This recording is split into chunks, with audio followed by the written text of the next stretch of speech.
Okay, in today's session, we're going to be learning how to do a start of care paperwork. So I am going to show you how to do this. First thing you're going to do is you're going to be in your home screen.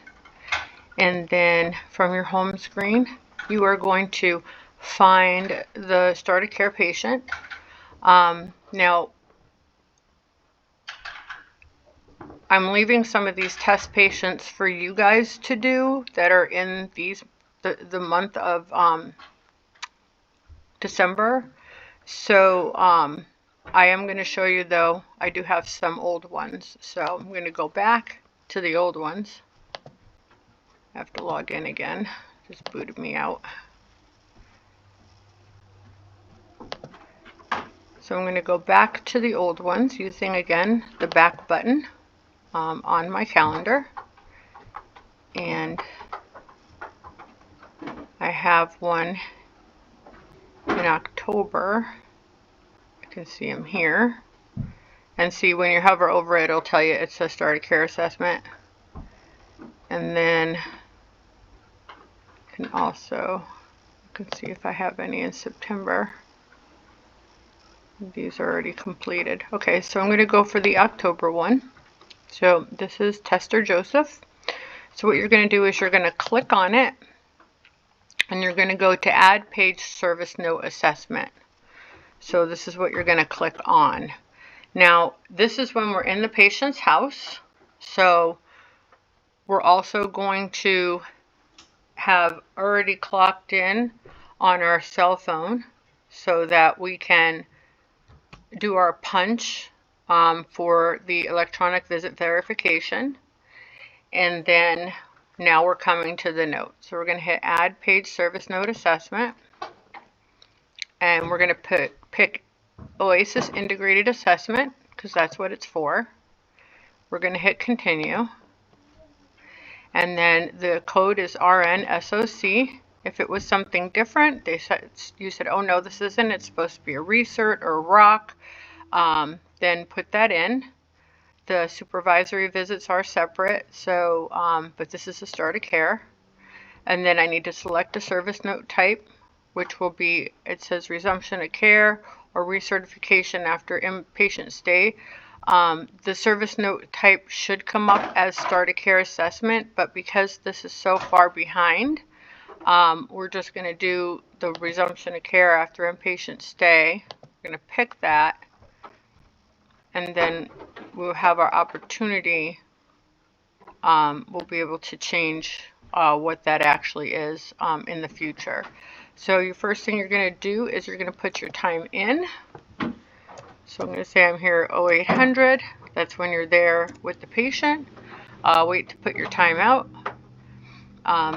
And then we're going to start using our next button to go to the next section so we don't miss any. So we're going to go to next. And then it says that the start of care date was 8/21. So this resumption of care date is going to be the date of today, which is going to be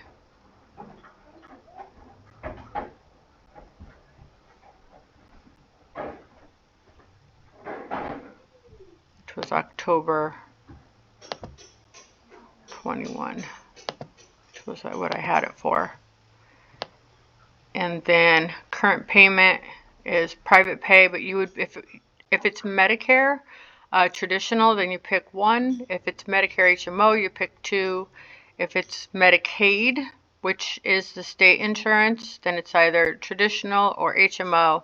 And then if there's any other like private insurance, Blue Cross Blue Shield or Geisinger. If you're not sure, then just pick the top one. So if you think it's Medicare, then they say they have Medicare, just pick the first one. They say they have Medicaid, pick the first one. And then billing will change it. But for anything that you're working on in training, we always put self-pay because we don't want billing to actually get these. So now we're going to go to next.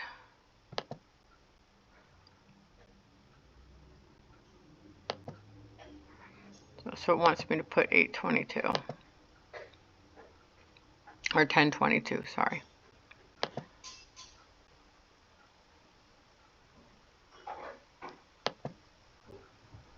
Start of care date assessment completed.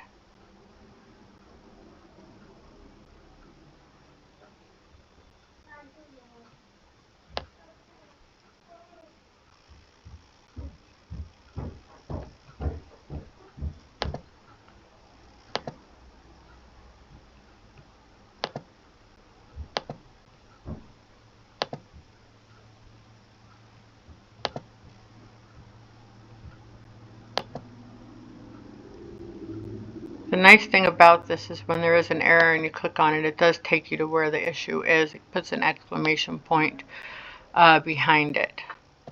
So I'm just going to go home so I can see what date I have this on.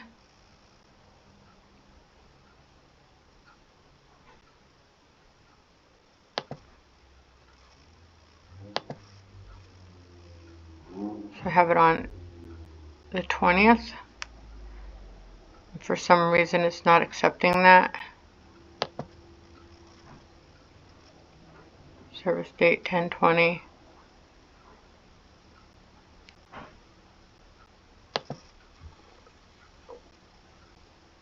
It was 10/20 I had to pick. Nope, it's not liking that one either. Oh, 12, 10/20.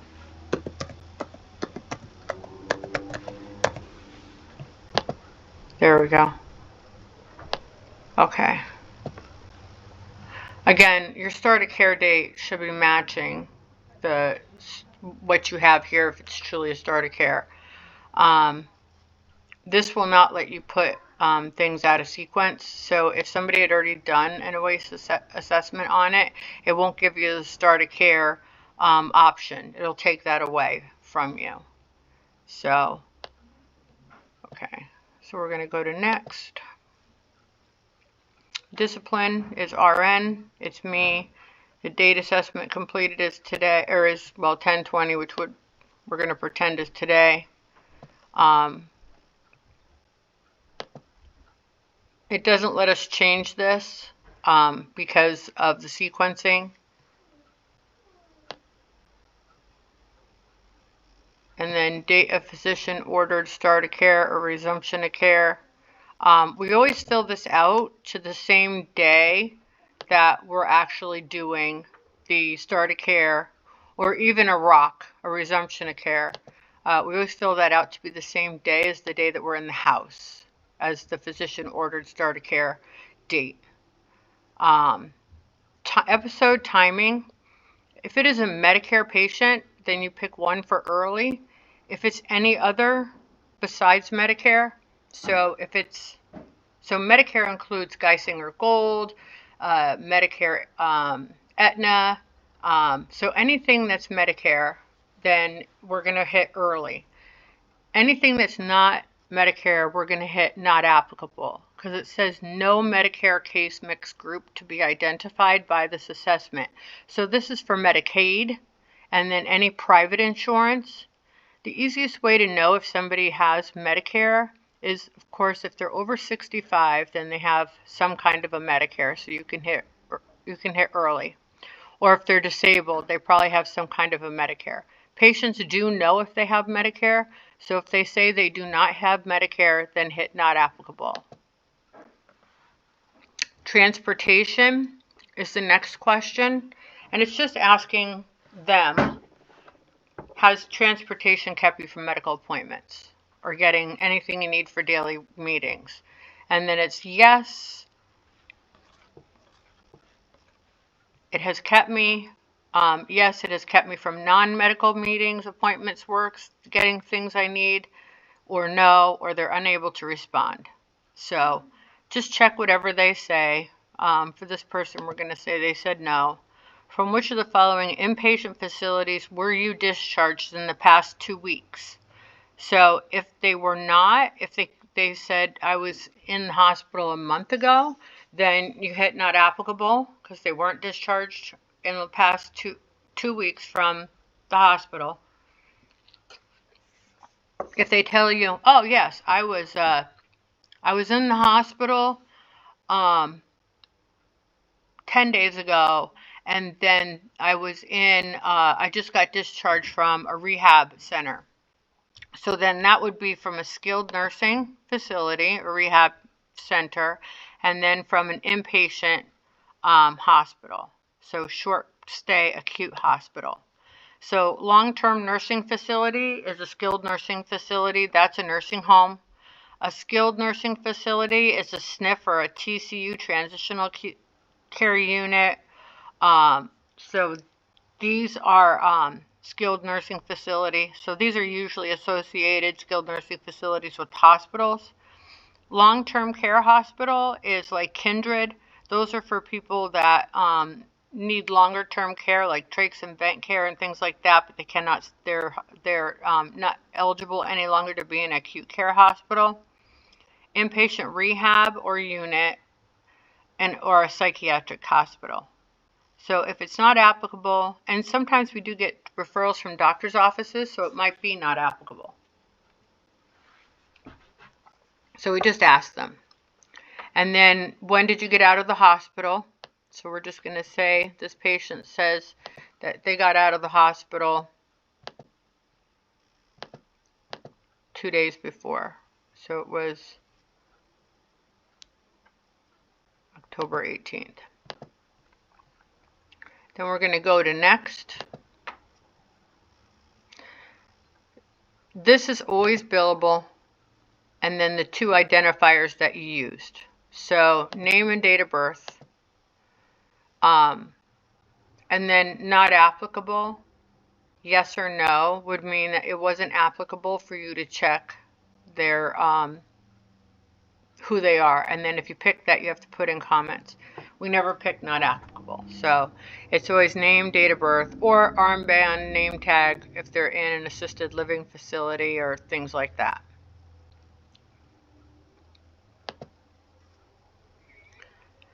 This is where we put in the vital signs. So whatever their temperature was, we'll say it was 98, and that we did it temporally, and the pulse was 80. We did it apical. Respirations were 12. Saturation was 99 on room air. Frequency of oxygen. So if they have oxygen, then how do they get it? How many liters is it?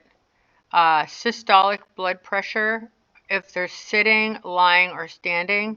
So for me, I'll put that he was sitting. It was 110/68. If you did do sit, lie, stand, so you did your orthostatic vital signs, then you can put them in here as well. They have found that the orthostatic vital signs are actually better than any other test on patients' risk for a fall. So if we see that they have orthostatic hypotension issues, then we should automatically assume that they're a fall risk. Moving along, location for the blood pressure, right arm. Their height, and then it's whatever their height is. We'll say that 5'6", or wait, 5'10". It's Joseph, and his weight is 200. And then if it's actual, you put him on a scale, or if it's stated. Stated is fine. Girth measurements and locations is if we have issues with, like, they're on dialysis and we're checking out their girth, or if we're having issues with them having any kind of like edema or anything of that nature, and we want to do the girth measurements around their abdomen. Okay, so then we're going to go to next. Then if they have any pain and the date of onset. So we're just going to say that he does. He has pain in his butt, radiation of pain to lower back, and then onset, we'll just throw it back because he's had it forever.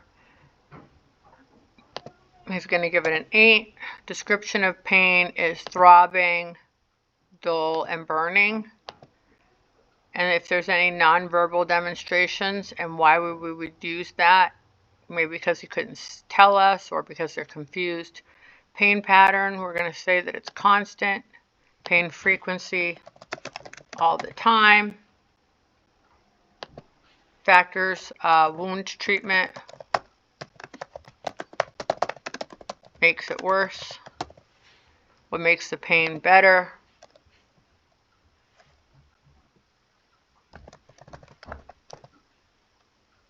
Sitting on a pillow. What makes the pain worse? Sitting with no pillow. If you said all the time, you don't have to say anything with that. Does pain impact function? Yes. Does pain impact the quality of life? Yes. How?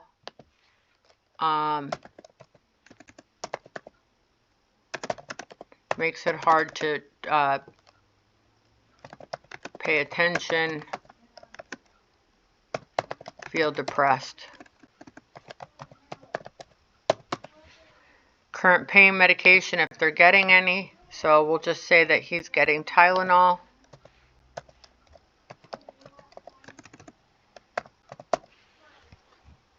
Non-pharmacological pain control is pressure relief. Last time pain medication was taken was 2 hours ago. And total use in the last 24 hours is 6 tablets. Pain medication used appropriately? Yes. Pain log? No. Is current patient control regimen effective? Yes. Goal for pain management?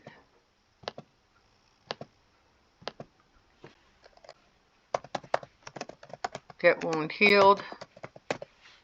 Family satisfaction with current level of pain control?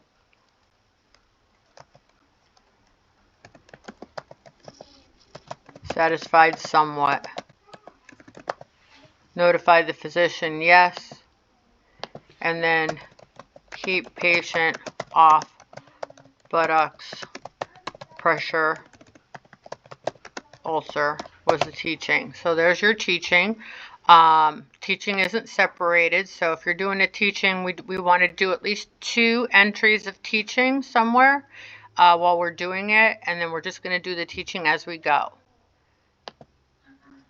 Okay, so the next thing is, how often do you have someone help you read instructions from pamphlets from your doctor's office? And it could be sometimes. And then next, and that has to do with their vision. They wear eyeglasses, they have cataracts, both eyes. Above diagnosis confirmed with physician, you can say yes because we have it on their H&P. We don't have to call the doctor. That's not what that means. If it's not, then contact the doctor for confirmation. If the patient says that they have cataracts also, we can also believe them. Hearing aids, left or right. So they use hearing aids. They have difficulty hearing and difficulty hearing on the right and the left. Any problems with, do they have dentures? Oral hygiene, any problems with that? If there's none, leave it blank. Any problems with their lips, leave it blank. Nose or throat, leave it blank if there's nothing wrong.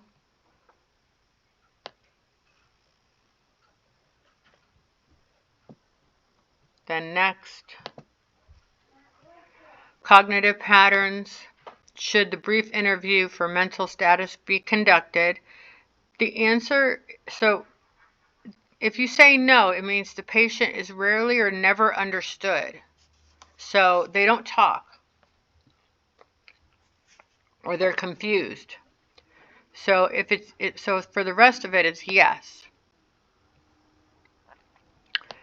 So first question is, repeat 3 words. And just, you can use three words if you want, or pick your own 3 words.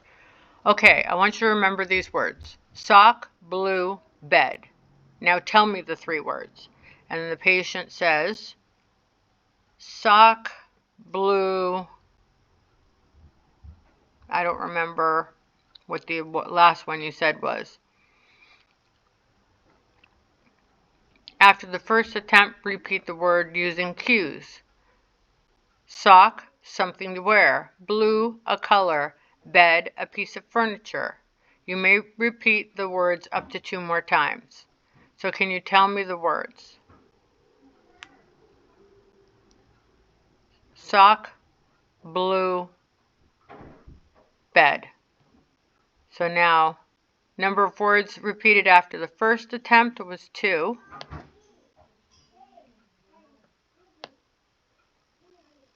Temporal orientation, orientation to year, month, and day. So what year is it right now? And if they tell you it's 2020, then they missed it by 2 to 5 years. If they tell you it's 2024, they got it correct. If they tell you it's 2023, most people are going to be hitting this miss by 1 year for the entire month of January, because they're going to say 2024 accidentally. But so whatever it is, so we're going to say that he knew the year it was, so he was correct. What month are we in right now? Oh, we're in December. It's Christmas time, so they're accurate by 5 days. What day of the week is today? And then able to report the correct day of the week. They're like, I don't know.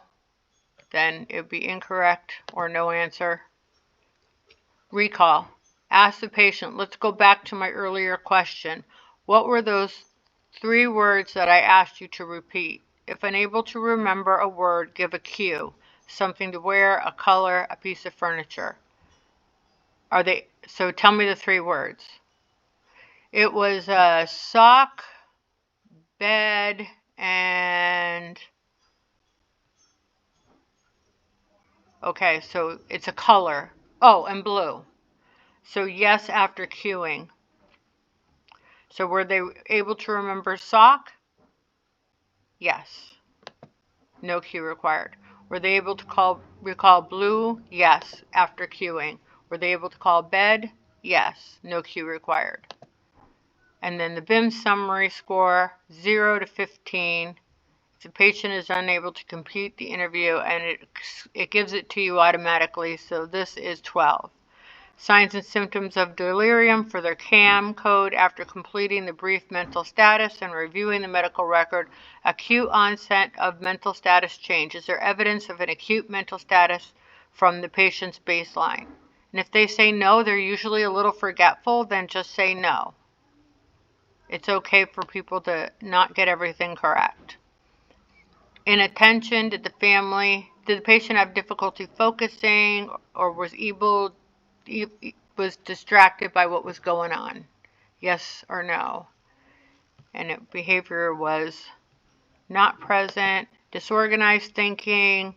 Were they incoherent? Not present.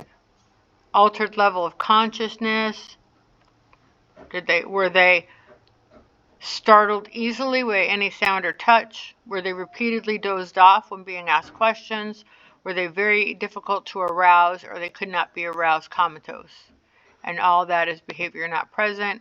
Cognitive functioning, patient's current day of assessment, level of alertness, orientation, comprehension, concentration, immediate memory for simple commands. For them, I would say that they are alert and oriented, but that they require prompting or cueing under stressful or unfamiliar conditions, because I had to cue them on a couple of those words. When are they confused? And I asked the patients, and they said, no, they get confused sometimes. This is every day. Usually it's when they get up.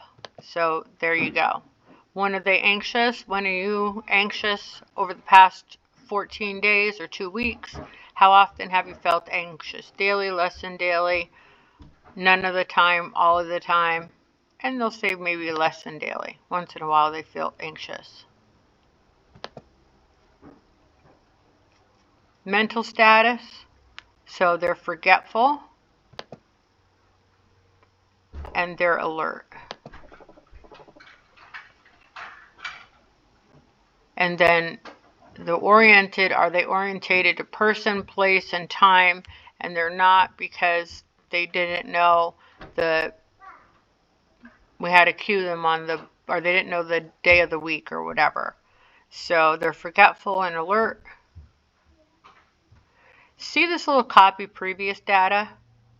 If you do a really good job on your start of care, you can actually copy it in the next notes going forward, the data that you have in here, and then just change what you need to change. So if there's something else that you want to put in here on their mental status, like other,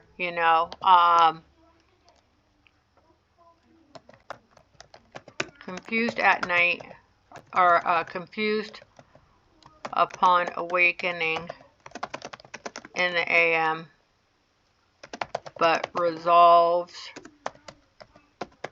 quickly. So the next time we're looking at their mental status and you guys are doing a research or another resumption of care or anything, you're going to be able to, anything that you type will copy forward as well. So always do a really good note the first time so that everything that's in there, we can make sure that we're putting in here. So, okay, so next. So neuropsych, neuroassessment. We never looked unless it's the diabetic one, if they don't have any kind of like diabetes or thyroid issues or anything like that. So always check their eyes, Perla.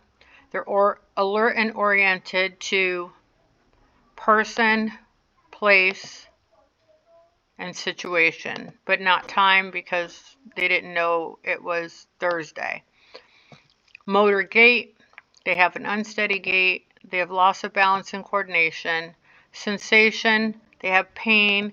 They have a little bit of numbness and tingling in their backside. They have some decreased strength. Remember, especially if you want physical therapy to come in, you need to make sure that we are giving a physical therapy reason. Speech, if there's anything wrong. Communication, strengths and barriers, and language skills. If there's anything wrong with their speech, you can say what it is. What worries you most when you get confused or can't remember? That I will get lost. Remember, in the morning they're confused upon awakening. So what makes you worry? You might be putting nothing. They might say nothing. Other neuro, did they have headaches, vertigo, syncope, or seizures? Any sensory loss? Any paralysis? Neuro documentation and teaching. And then that would be, call doctor if becomes more confused in AM or it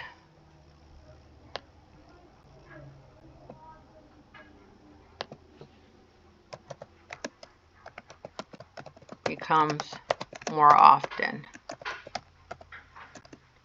So there's our second teaching point that we wanted to give them. Psychosocial, their financial assessment. So is it within normal limits? Do they have problems? If they're withdrawn, usually it's role change because they're sick. Dependencies, if they have any abuse. Self-esteem, if they have any changes. Financial, transportation, if they have any problems with unable to afford medications. If you are checking off any of this stuff, you need to get a social worker consult out there. So, and we like to send a social worker. We have plenty of them. Please do social work consults. Because they can talk to them about their self-esteem. It's not just getting them stuff for, transportation and things like that, but it's also that they can go in and do some counseling with them as well. spiritual, if there's anything that's not met, and then if there's any clergy issues, cultural issues that impact care. If you did a report to APS or CPS, so Adult Protective Services or Child Protective Services, then if you put yes here, you have to send an email to the administrator, because we have to report that. We have to do a report to the state on that as well. So I know you reported it to APS, but we have to report it in a certain spot to the state. So make sure that you send an email to the director of nursing and to the administrator if you are reporting anything to APS or CPS. So that's very important for you to know that.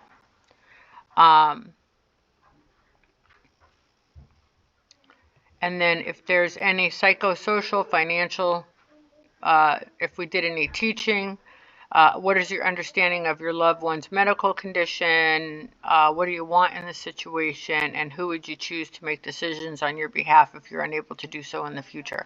Some of this does have some hospice overlay with it. So really from the spiritual down is really more in the hospice. Except for reporting to the APS. So if you do that, please do. And please put in like Lackawanna Area Agency on Aging, wherever you actually sent the report to. Okay, so now we're going to hit next. Mood interview. So over the past 2 weeks, have you had or been bothered by any little interest or pleasure in doing things? They say yes.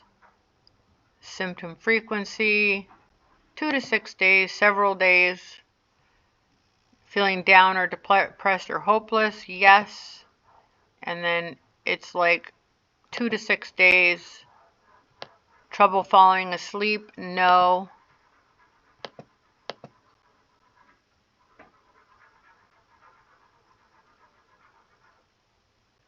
Oh, if this is coded 2 or 3, please continue asking the questions below. If not, end the interview.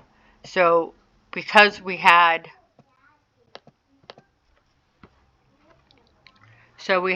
1 plus 1, so it's 1 plus 1 is 2. So if we had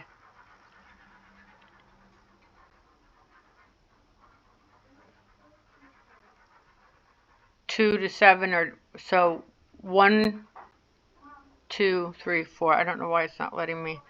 If either this one here, or A or B is coded 2 or 3, continue asking.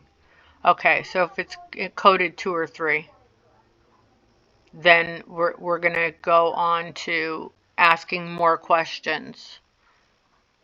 And then because we have to see, like if they say that they're depressed and it's like half or all day, then we're going to go off to see if how depressed they are, and it'll give us a scale at the end. So if it's not letting you pick one, then it's because you don't need to pick one.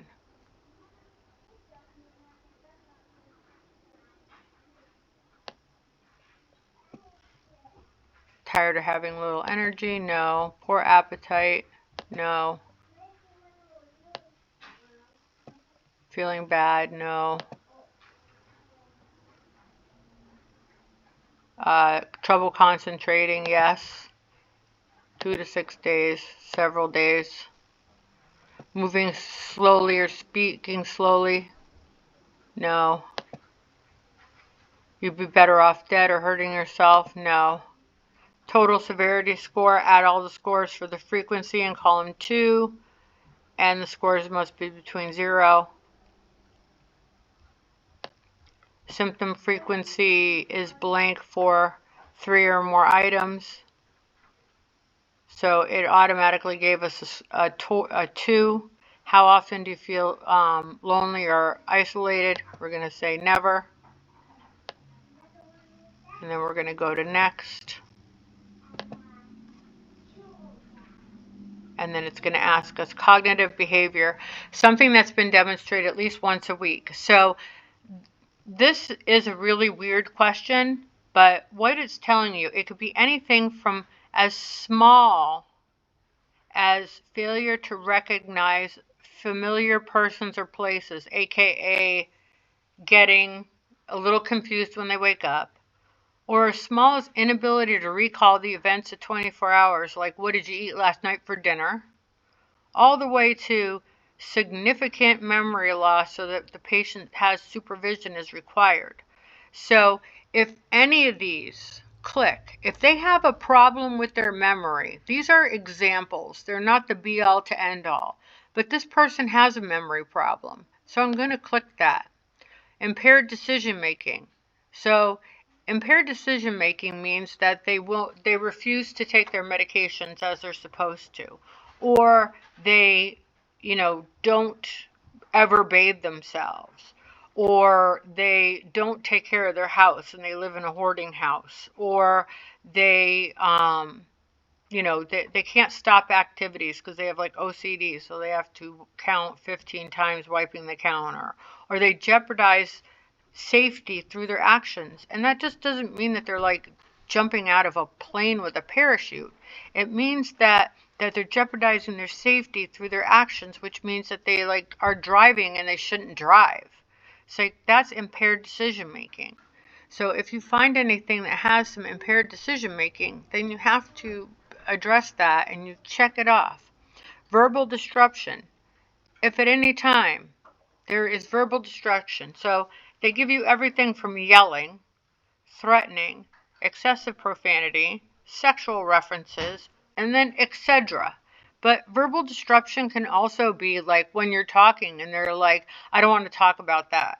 Or when somebody else is talking and saying, hey, knock it off. I don't want you to tell them that stuff. Like, that's verbal disruption. It's not something in polite society that we would do. It would be like, excuse me, or, I really would appreciate it. Not, saying, knock it off. It's more of a, so that's more of what the verbal disruption is.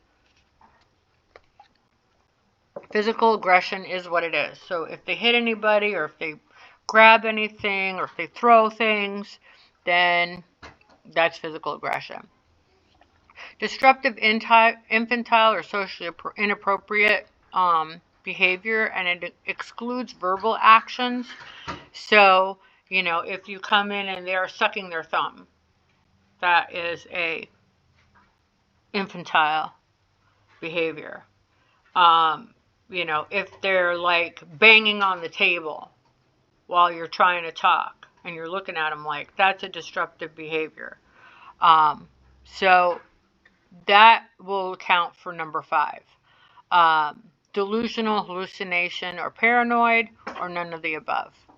Frequency of disruptive behavior symptoms reported or observed, any physical, verbal, or other disruptive, dangerous symptoms that are injurious to self or other or jeopardizes personal safety. So this is very specific. So this is saying disruptive behavior, which is, they're talking about the memory impairment. They're not talking about memory deficit, but they're talking about everything else here. So, except for number 7. So how often does it happen?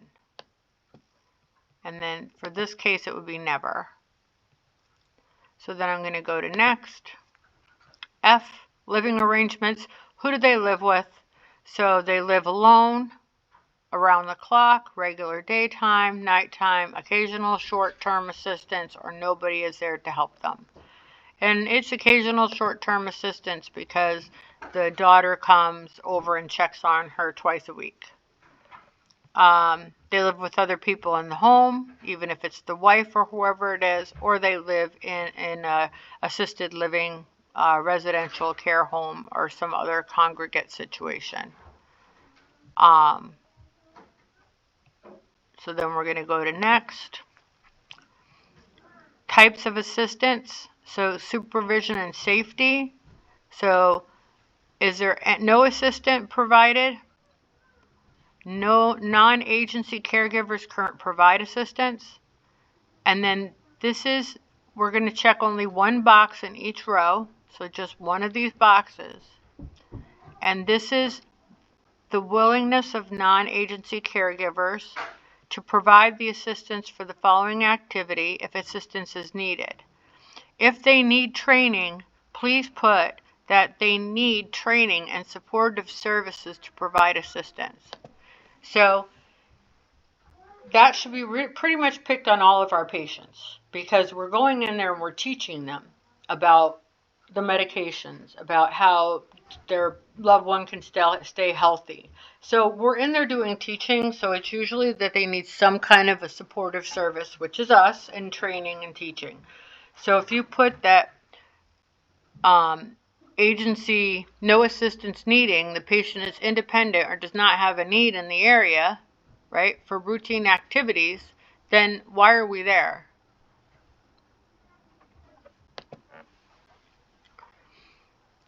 Disaster level, high priority. No, if there is 16 feet of snow, we have to go see them. No one in home health is a level 1. Level 2, moderate. That means that we need to call them on the phone if there's 16 feet of snow. Check on them. Are you okay? Do you need to get to a shelter? 3, low priority. That means that somebody else lives there, somebody lives close by, and that basically their scheduled visit can be either done by another family member or somebody that's there, or we can safely just reschedule the visit to a different day. Lowest priority may be postponed 72 hours or more with little or no adverse effects, willing and able caregivers available, or patient is independent in most ADLs, which means that they know how to do the dressing changes and we're just there to check the wound. Then we can move them more than 3 days. So the difference here is we have to see them within 3 days, or we can wait over 3 days, depending on the storm. So most people get level 3 or level 4. We're going to give him a level 4. He has a daughter that lives next door. Individual emergency plan to include but not limited to evacuation destination, alternate destination, transportation, high-risk factors, and communication plan. So the individual emergency plan details would be to go to stay with daughter. She will pick him up with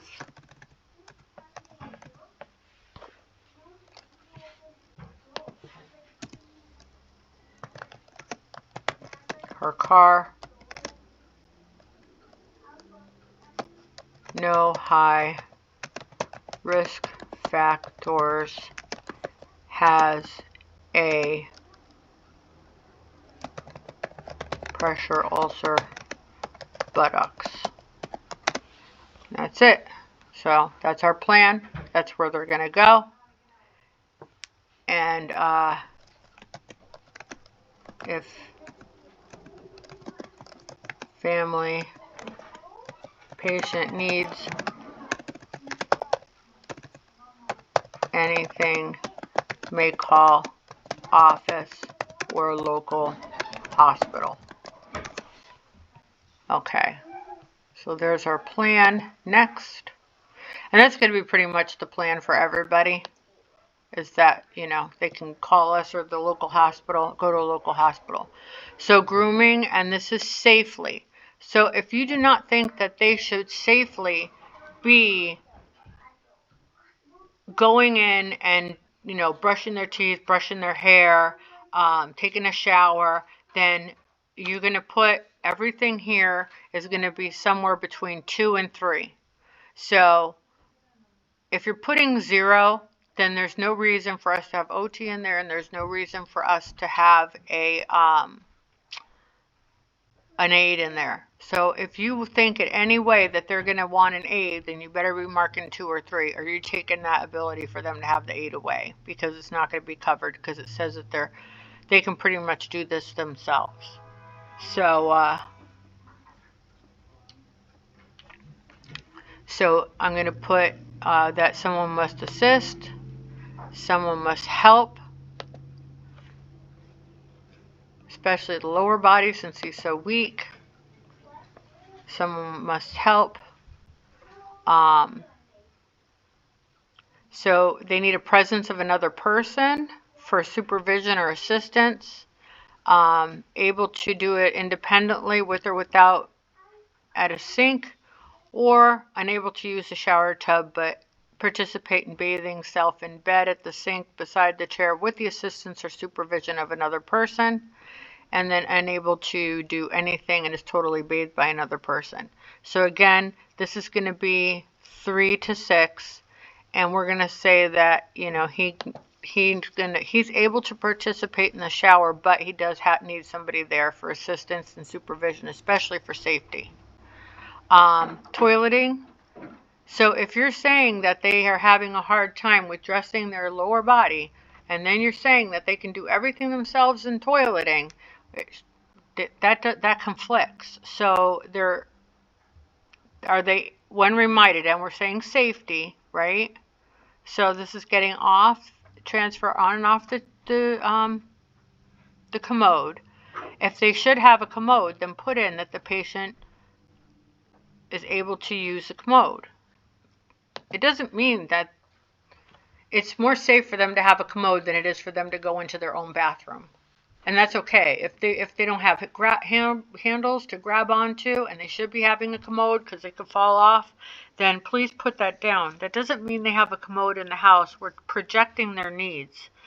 And then toileting hygiene. Again, patient must help the patient to maintain toileting hygiene and or adjusting clothing. So if you said they needed help getting their pants on, it's the same thing here, then it's 3. So it's 2 or 3. So if you're not putting 2 or 3, then you should really be questioning. And when I do this, I don't read from the top, I read from the bottom. Patient depends entirely on someone else for grooming needs. Patient must someone must assist the patient. And when you get from the bottom reading up, when you get to the one you find, then just stop and do that one. And if you think 2 are close, like it could be 2 or it could be 3, then pick 3. Also, whatever the family says. For Moog 1051, we always say that the patient is unable to transfer self and is unable to bear weight or pivot when transferred by another person. So we always pick at least 2 or 3. Again, 2, and again it's for safety. Able to bear weight and pivot the transfer process, but unable to transfer self, which means somebody's there to help them. Ambulation. We just put the same thing for everybody. 3. Able to walk only with the supervision of assistance of another person at all times, and especially if they have therapy. Because if they have therapy, then therapy is going to decide what kind of, if any kind of assistive device they need. So just because they have a walker doesn't make them safe. So, and then this is all as if they're chair fast, so that they're in a wheelchair or in a bed. So if they're in a wheelchair or in a bed, then 4, 5, and 6. But 3 is your minimum for safety. Then we're going to hit next. Musculoskeletal, their weakness, unsteady gait, they have an assistive device. Do they have any pain or arthritis? Where's the location of their arthritis is joints. Any issue with limited range of motion? Most of them can't turn their head very well. Musculoskeletal documentation teaching, and then taught fall risk and how to prevent falls in the home.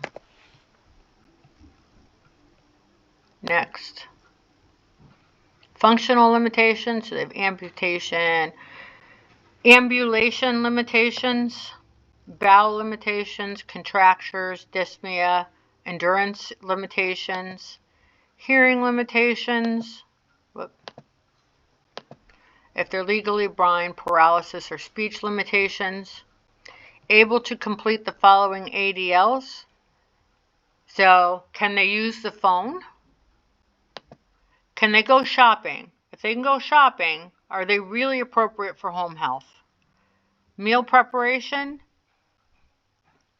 Probably not. So you got to take the caregiver out and saying that, can this person do all of these things on their own with no help from anybody else? So nobody takes them shopping. They go shopping by themselves. Nobody helps them with the housework. They do they run the sweeper, they mop the floors, they do their laundry. So shopping, no. Meal preparation, no. Housework, no.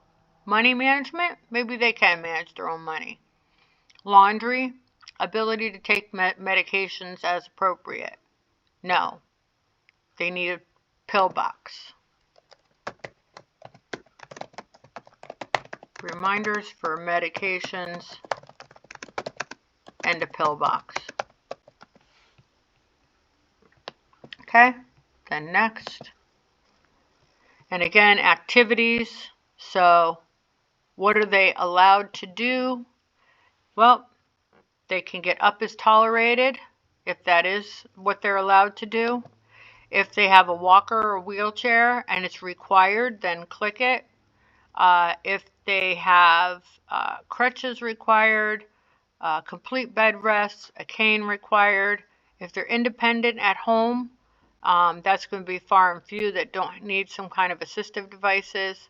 If they have no restrictions, partial weight bearing, so they have a broken foot or so they're on crutches, transferred to bed, up is tolerated, and then is that. So I'm just going to put up is tolerated because that's it. And he has his wife's walker, so he doesn't really have a walker that he has to use. He should be using it, but and I'm going to put physical therapy to assess assistive device need. Next. 1 point for each core element of yes. So there's 65 plus. Yep. Diagnosis of 3 or more. Yep. Includes only documented medical diagnosis. Prior history of falls within the past 3 months. No. Incontinent. No. Visual impairment. Yes, they have cataracts. It said includes but not limited to diabetic retinopathy, visual, age-related changes, decline in accommodation, glare, depth, night vision, or not wearing prescribed glasses or having corrected prescription. Impaired functional mobility, yep, because they have pain, arthritis. Environmental hazards, yep, they need grab bars. Polypharmacy, yep, they have 6 medications. Pain affecting level of function, they told me that, so yes. Depression or compliance. Cognitive impairment, yep. So this is not just Alzheimer's, dementia, strokes, or patients who are confused, use poor judgment, have decreased comprehensive memory deficits. Consider patient's ability to adhere to the care plan. Education provided, and then we're just going to put fall prevention and safety precautions. Education provided to the patient and the caregiver. Timed up and go is done by therapy. Fall risk supporting documentation. That goes with the timed up and go, so you don't have to put anything in here. Then we're going to go to the next. Unless you're a physical therapist, then you, of course, will put something in there. Is the patient confused or disoriented? Yes. And then we do not have to put in the plan of action or notification. Limited decision making present, yes. Patient at risk for mental or financial exploitation, no. Patient incompetent, uncooperative with plan of care, and that might be yes or no, depending on it. So we're going to say maybe yes. Plan of action, encourage to take prescribed medications. And that includes, you know, that the patient is supposed to be on pain medications and they're like, I'm not taking that. Patient misuses, abuse of substance, no. Patient's risk of abusing others, no. Unable to ambulate safely, yes. Plan of action, safety measures, taught. You don't have to notify anyone. Sensory deficit, no. Functional limitations that affect safety, yes. Plan of action, physical therapy consult.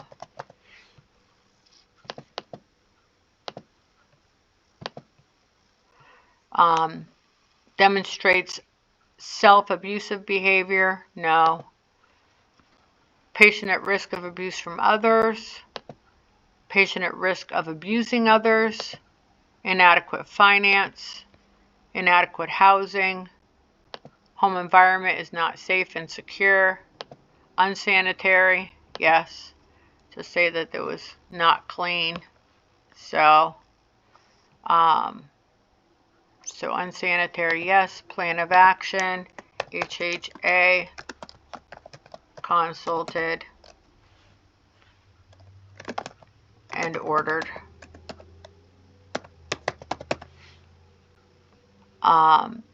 And then you can put notified PCP, patient care provider, because it's going to be in our plan of care. And it's going to go to them. Inadequate or unavailable access to food or medical care, no.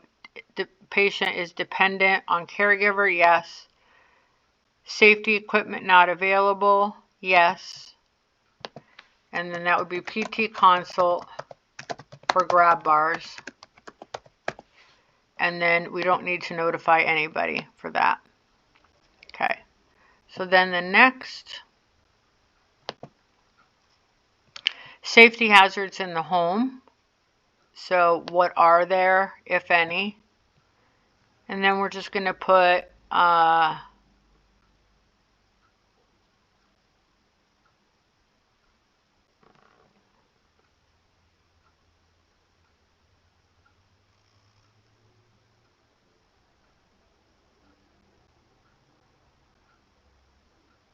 they have insects. Safety needs supporting documentation. Needs grab bars in bathroom. And has many gnats in the home and flies. Fall risk assessment. If patient on oxygen. If they're not on oxygen, not applicable, yes, and then nothing else to do. If they're on oxygen, then not applicable is no, and fill it out. Next, safety measures.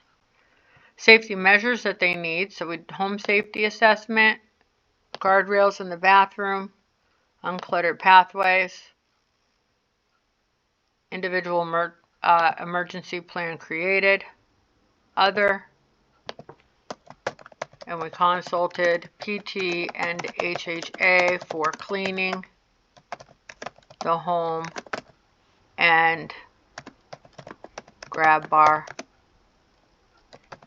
obtainment along with MSW.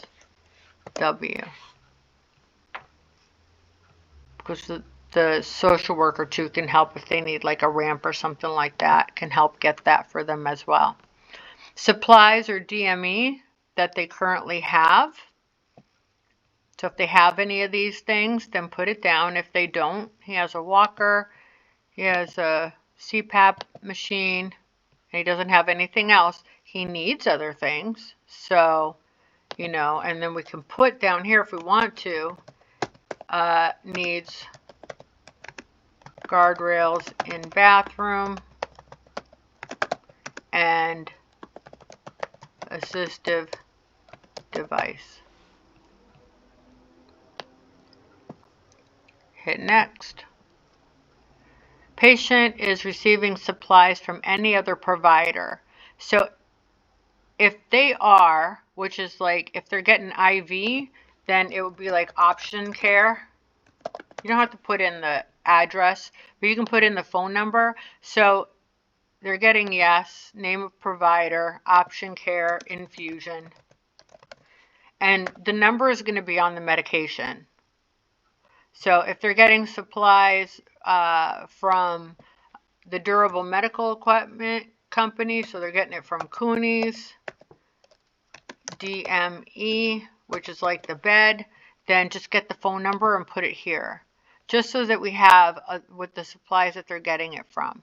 If they're getting it from a lot of places, then you can put in Cooney's, DME, 570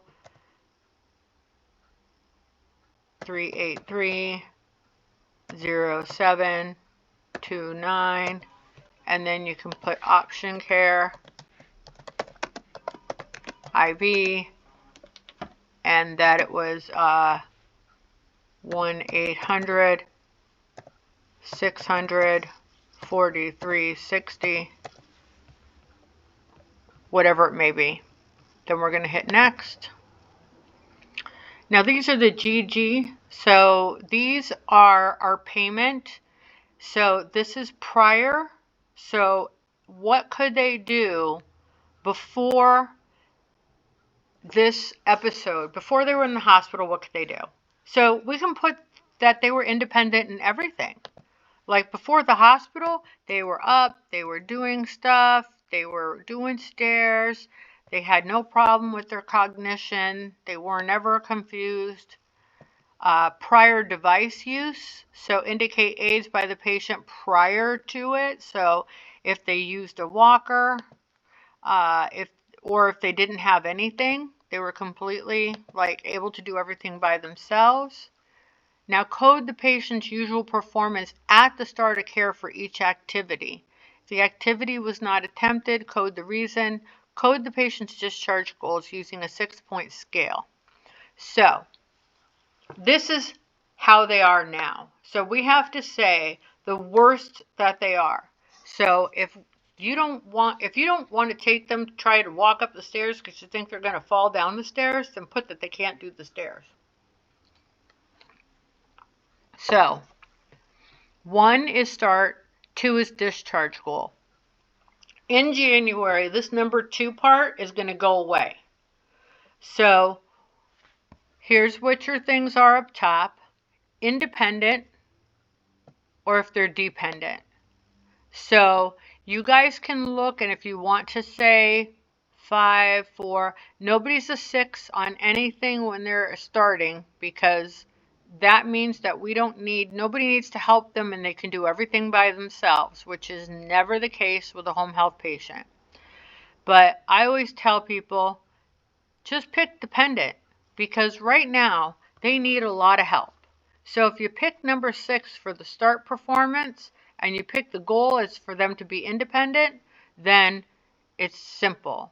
So it's 6, 1, 6, 1, 6, 1,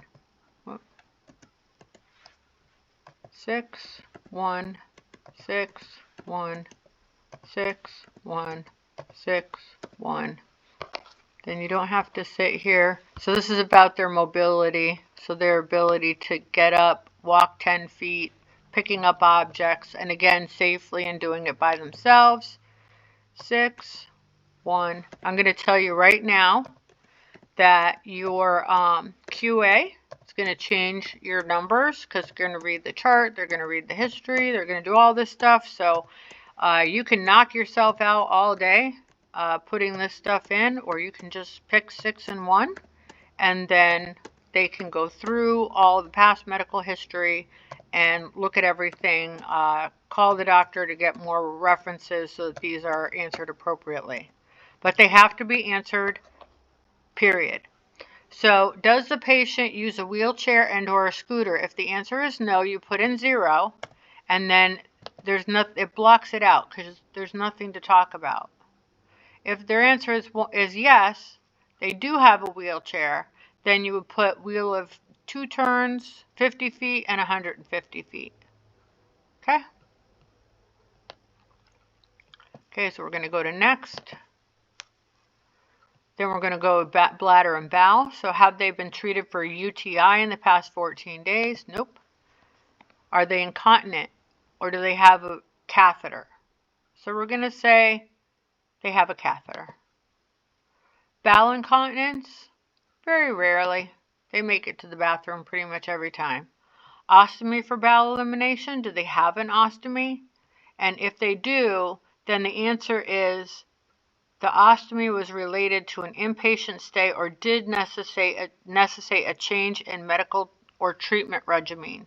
And the answer to that is always yes, because if they are Medicare, then we are supplying their ostomy supplies. And us coming in to any patient's house is a change in their medical regimen. So your answer is either 0 or 2, never 1. So for him, he's 0. He doesn't have an ostomy. Next. Endocrine. Again, if they do not have any problem with diabetes, if they do not have any problem with anemia, if they don't have any problem with hyperthyroidism, then you can put up here within normal limits. If they don't, then you put no. And if they don't have any problems with diabetes, then you can skip down to hypothyroidism, and they have anemia. And that's it. And then move on. Local nutritional requirements. What are they supposed to be on? Not what are they doing. They're probably not doing anything, but what are they supposed to be taking? So, cardiac diet, renal diet, low fat. You pick them and you move on to next. Nutritional assessment.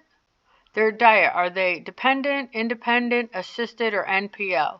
So this is the cooking part, getting everything together and shopping. So they are assisted. What are their favorite foods if you want to ask them? This is more to help with the aids. If they're on tube feedings, who manages it? How's the insertion site look? The type of feeding and rate. If they take anything oral. Do they have any of the following? So they have complex wounds? Yes.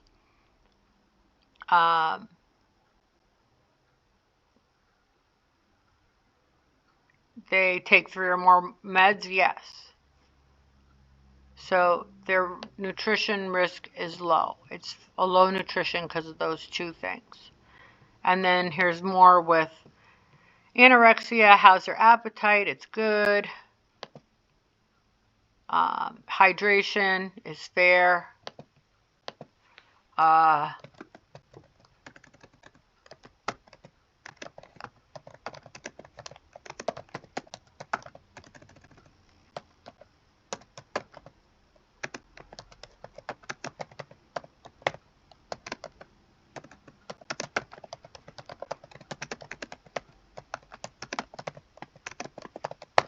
There's your third teaching. Who is taught? Patient, family. How are they taught? Verbal. Nutritional addition information. Need to reteach to drink more. and recheck.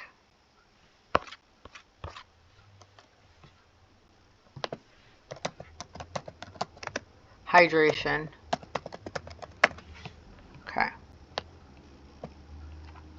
So then next, GI, any nausea or vomiting? No. Bowel issues? They're continent.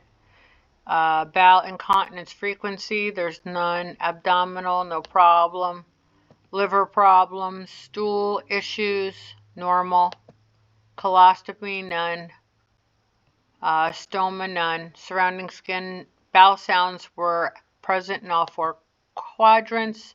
Their last bowel movement was today. And then if you did any teaching, genitourinary, they don't have any problems with any of this stuff. So you can put, you have to put no because we gave them a Foley catheter. So we're going to go skip down to catheter. It's a Foley. Urine color is yellow, clear. Change, if it was changed or replaced by the doctor. He did it on 10/19/2024. He used a 16 French 10 cc. How often? Next change date is due. So it's Q 30 days and PRN. If there's a urostomy, if you taught them anything on it, which we didn't because it was enough, maybe we taught them how to drain urine bag. If they're on dialysis, we'll put it here. And then reproductive assessment, any lumps, pain, mastectomy, hysterectomy, or anything like that, then put it here.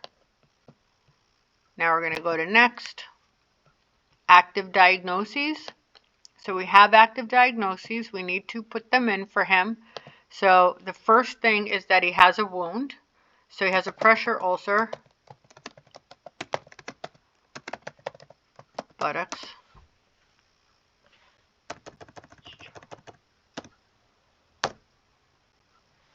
Pressure ulcer.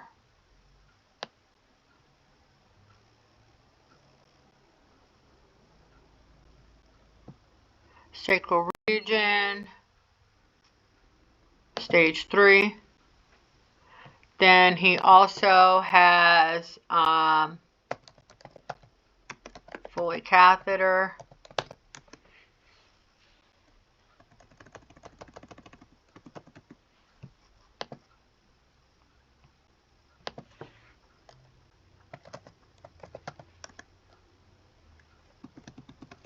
You have to figure out what they want.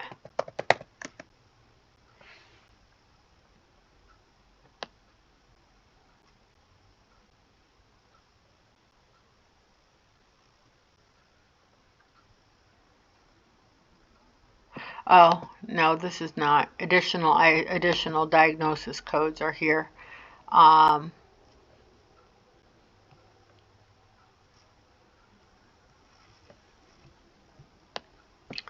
Okay, let me see if hypertension. Yeah. So he has hypertension and he has chronic venous hypertension. And then he has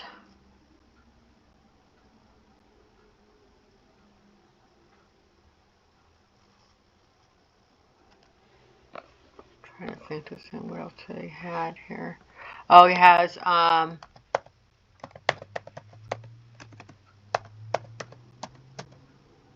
hyperthyroid.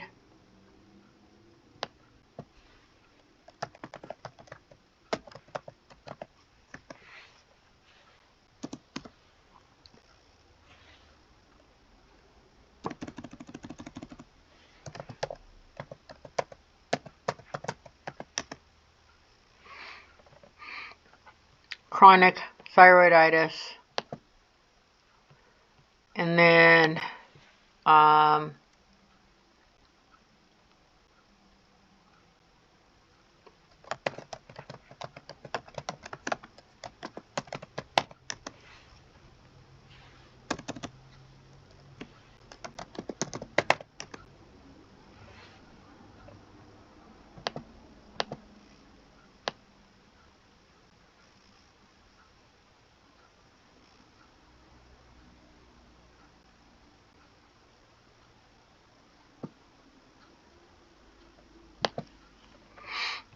the coders are going to code this too, but we do have to give them a number. So just pick 4 on all of them, that it's causing us problems and that they can go back to the ER with it.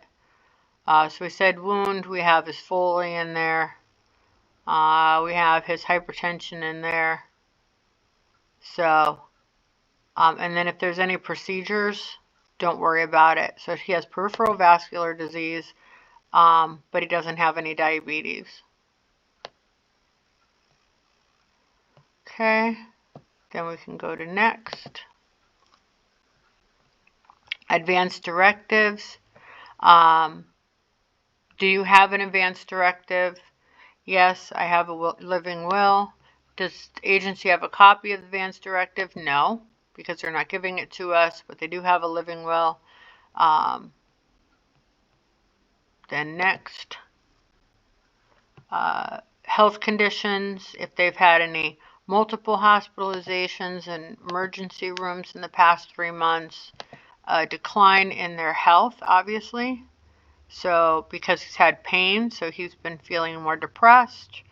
Observe or history of difficulty complying with anything. Well, yeah, he's not taking his meds the way he's supposed to. He has 5 more meds.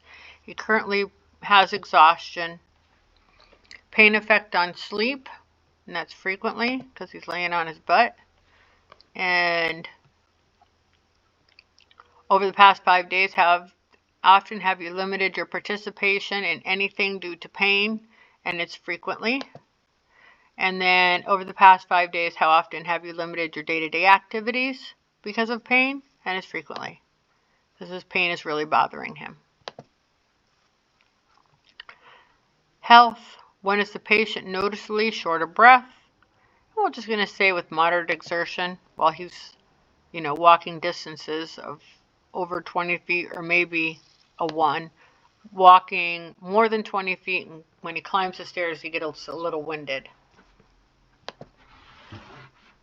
Respiratory assessment, does he have any of this stuff? If he does, then you got to go and make sure you go back to the coding to put it in. But he does not. His shortness of breath, yes. How did his lungs sound? They were clear. The right, upper, lower, middle, lower. Cough, none. Sputum, none. Hemoptysis, no. Color, if there's anything that comes out, if he has any secretions, any abnormal breathing problems. He has a CPAP machine. No trach, but if he does, who maintains it? Any suction?